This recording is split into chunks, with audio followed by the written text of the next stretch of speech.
CathyM from MidlandsMusicScene.com here at the MAC with Kezia Soul, and we're going to have a chat about what she's been up to lately. Hi Kezia. Hiya. Looking very glamorous today. Thank you. I'm feeling myself, but yes, thanks. So tell us a little bit about what you've been doing and how long you've been singing and songwriting. Well, singing, I've been singing all my life really since I came out.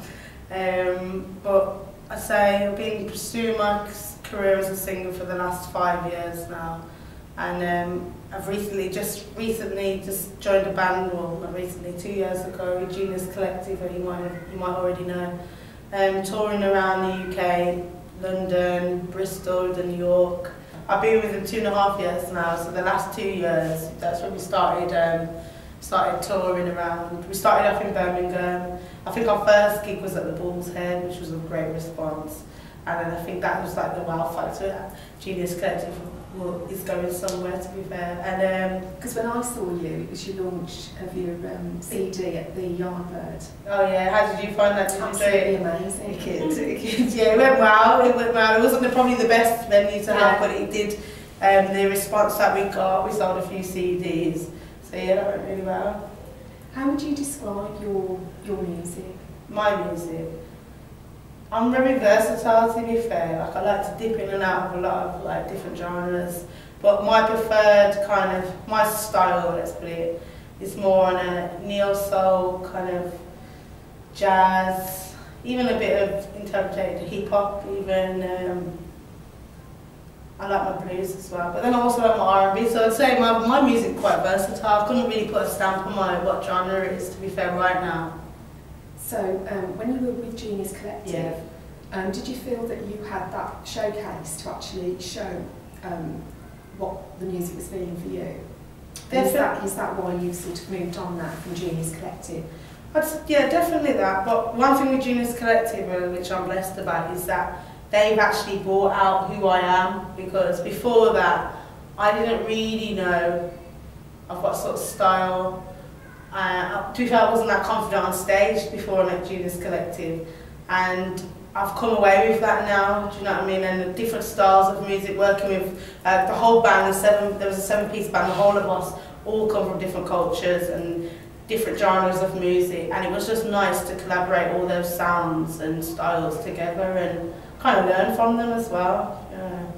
So, moving on in your own personal career, do you think you'll still go back and do some things with Genius Collective? Will you still be writing? Oh yes, of course I will. Yeah, of course I will. Yeah. Of course, I've already said to them, like, definitely that it's not the end of Genius Collective. It's just the fact that I feel as an artist that I need a bit more artistic control on my own sort of music and try and put my stamp on everything, because Genius Collective, although we're a collective, it doesn't really give me that kind of, what can I say, freedom, yeah, to be me, you know. So it's like, it's not the end of Genius Collective, because I do love Genius Collective, but it's my time to kind of shine now and see where I can go as myself and develop myself as an artist.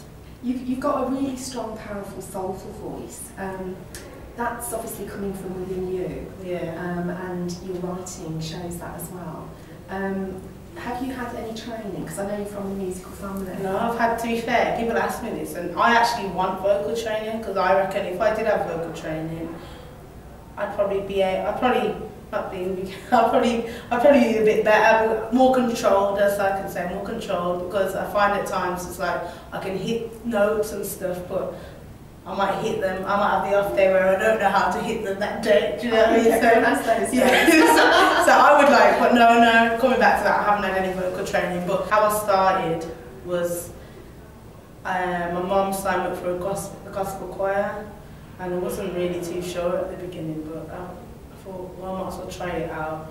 I tried it out, I found out I was a soprano, and the vocal coach, JJ Ford, who I still see today, he said to me, you know you've got a really good voice, Kezia? And I said, no, I haven't. He said, no, you really have. I want to put you at the front. I stood at the front and I was nervous, and he kind of broke me into it, even though I wasn't great on stage, but he built my confidence up. Always nice someone telling you that you can sing when you're singing in the bathroom and everyone's telling you to be quiet. And someone actually says, you've got a voice. So I started singing with him, and I started that when I was in year 7 to start school, and I finished that in year 11. Yeah, to be fair about the vocal training, I had a little vocal training through the gospel choir, and then when I left school, I wasn't really on the music, but my brother, who I lived with at the time, was always producing, rapping in his bedroom. And one day I went in there and I just said, let me go on the mic, Ivy. He said, sing a song for me, Kez. And we sang a song together. We made a tune together. Funny tune when we listened back now. Can you remember it? Do it, bit of it. Oh, can I remember it? Love is a crazy thing, makes you want to scream out loud and sing. And I don't even know how we got here, but I'm thankful. That was a little bit of it, but basically, I think I was a bit loved up there. I think that's when my writing started to develop then, because obviously 16, heartbreak, you learn, you know, you through love, and I think I was able to express that in my writing at the beginning, so yeah. So then my brother said he recorded the track and he loved it, his friends loved it. And then from that started, I didn't do much from there, but I started collaborating with like, I don't know if you know Super, just some Birmingham rappers, young rappers, and just doing like hooks for them and stuff like that, but not really, more of a hobby, it was more of a hobby. But then my mum had asked me to, suggested maybe I should go and do music at college. So then when I left school, I went to go and do a BTEC in music practice, and then from there really it started. So as a busy mom, do you feel that you have enough time to give to the singing and the songwriting? When do you actually find the time? Yeah. When's the best at the time? beginning really, all moms know it's hard work. At the beginning, I didn't put a damper on my career as a singer, because I knew that it was my passion, and even if I didn't progress, I always knew that I'll be singing in somehow, I'll be doing something regarding singing. But yeah, right now I've kind of learned how to organise myself and make time for my music, because at the end of the day, it'd be the same if I had a job now, a 9 to 5 job. I'd have to make time for that job, so you just gotta make time for your music and make it a job really, and focus on it as a job. Looking at the most, the tune that's actually, or the lyric that's actually moved you the most and you're most proud of, what would you say that is? Well, my song? Yeah. It's difficult. I like all my songs. I'm a bit big-headed about my songs. It's the one that means something. Yeah, there is. There's My Love.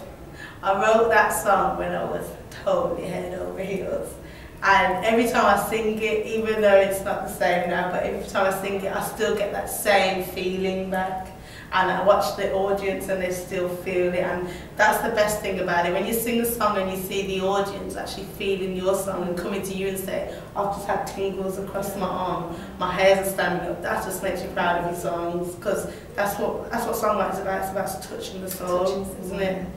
So yeah. Can you give us a little flavour of that one?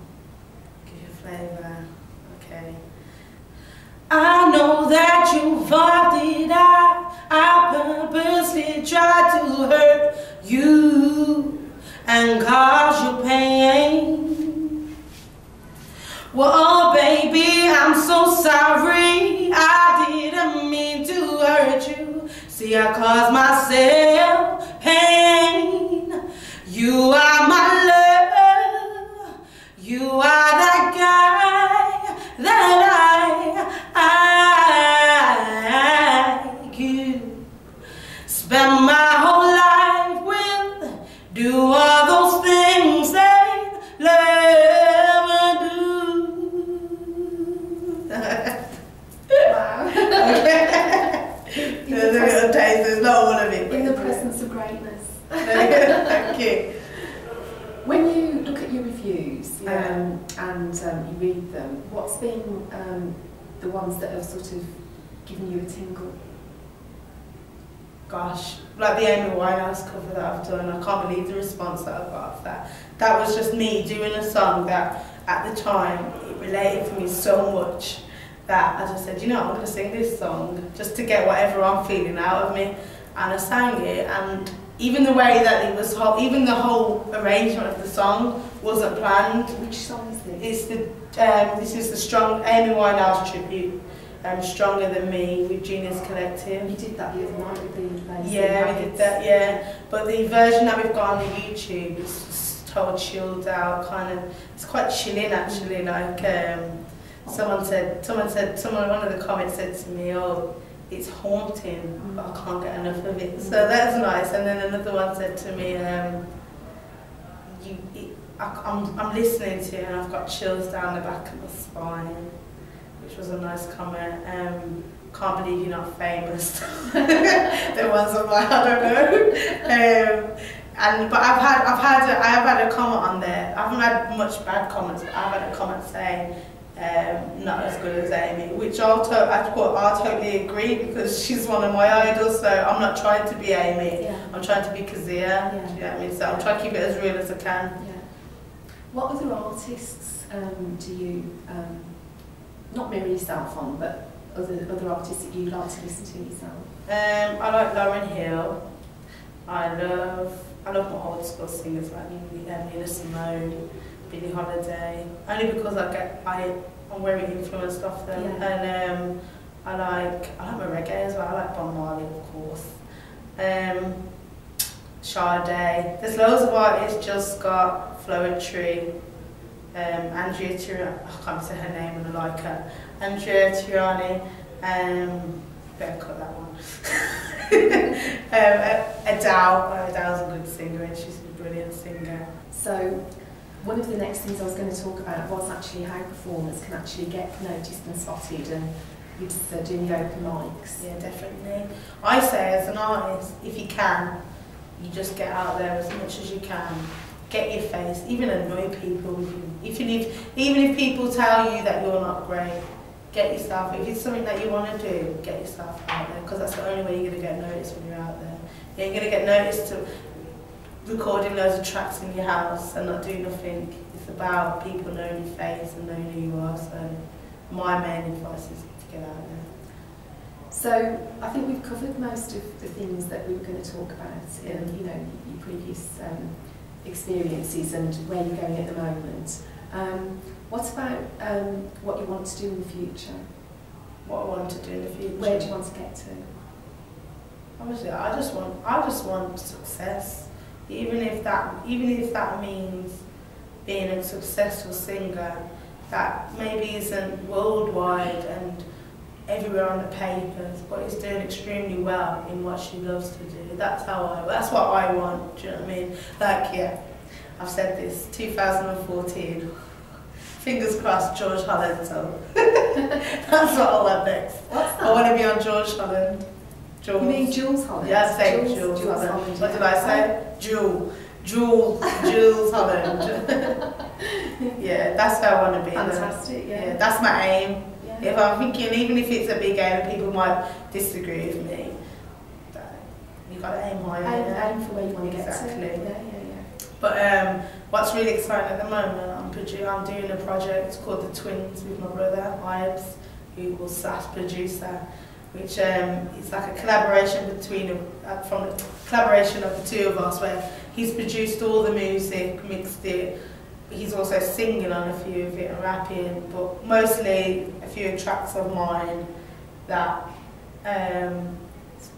wants to watch is Paranoia and Galaxy, which I perform live with my live band at the moment. So I'm looking really forward to that. We're doing a photo shoot next week for that, and we've got one video coming out. I think, well, hopefully they said at the end of the week. Oh, great. Yeah, but that's from the Twins album, so that's another separate project that I'm doing alongside Kezia Soul. Yeah. But yeah, I'm just doing the both really. Brilliant. Mm-hmm. And in terms of radio exposure, do you find that that's helpful or even available? Yeah, definitely.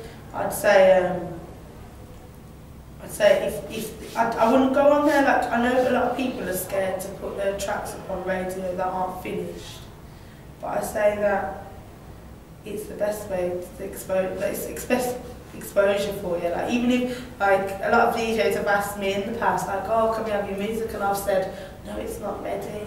But I'm a perfectionist, so I want it ready. But at the same time, and of course they want quality control. They want quality control as well. But you hear a lot of music that people listen to my music at the moment and say, well, I don't see any fault with it, it's done. But I hear it, and I'm waiting. Yeah. But yeah, I reckon radio is obviously the best way to get heard. Any particular ones that have been good for you so far? BBC introducing WM and is it Smooth Radio? Yeah, well, I haven't had anything else yet, but soon, hopefully soon. This year when I'm finished doing what I'm doing. Excellent. I'm at the moment I'm focusing on recording my stuff. Yeah, because I want a CD to give to people, because I hate thinking.